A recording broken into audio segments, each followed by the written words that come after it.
2 సంవత్సరాలే రాష్ట్ర ముఖ్యమంత్రి గారు ఏమన్నారు ఎన్నికలకు రాకముందు మొత్తం ఉన్న రికవరీ చేస్తా, ఆస్తులు జప్తు చేస్తా, దున్నిస్తా, కేసీఆర్ కుటుంబాన్ని జైలుకు పంపుతా అన్నాడు. కనీసం జైలు కాదు, కనీసం వాళ్ళు ముట్టుకున్నటువంటి పాపన పోలే. లోపాయకారి ఒప్పందంతో ఇవాళ రాష్ట్ర ముఖ్యమంత్రి అందుకెత్తున్న ఈ తెలంగాణ రాష్ట్రంలో ఆర్కే పాలన సాగుతున్నది. రేవంత్ రెడ్డి కేటీఆర్ పాలన కొనసాగుతున్నది.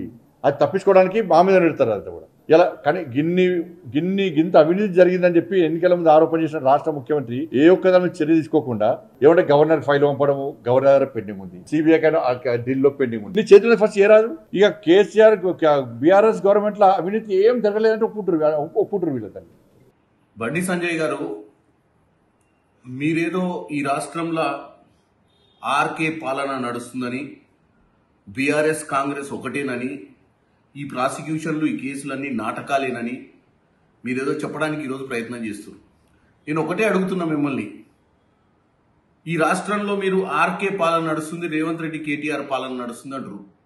అసలు ఈ రాష్ట్రం 2014లో వచ్చిన తర్వాత మిగులు రాష్ట్రంగా ఉన్నటువంటి ఈ రాష్ట్రాన్ని అప్పుల రాష్ట్రంగా దోచుకొని పోయినటువంటి ఆ రోజున టీఆర్ఎస్ పార్టీకి మద్దతు ఇచ్చింది బీజేపీ. మీరు అధికారంలో ఉండి ఏ రోజు కూడా నిమ్మకు నీరెత్తినా మీరైనా, ఆ రోజు మీరు ఎంపీగా ఉర్రు, మీ పక్కన కిషన్ రెడ్డి గారు అప్పుడు మంత్రిగా ఉర్రు, ఏ రోజైనా రాష్ట్రంలో జరుగుతున్నటువంటి ఈ దోపిడీని అరికట్టే ప్రయత్నం మీరు చేయలేదు. చేయకపోగా ఆఖరికి ఆ పార్టీని టీ తీసేసి బీజేపీలో ఉన్న బీ పెట్టుకొని బీఆర్ఎస్ అయిపోయింది, భారతీయ రాష్ట్రీయ సమితి.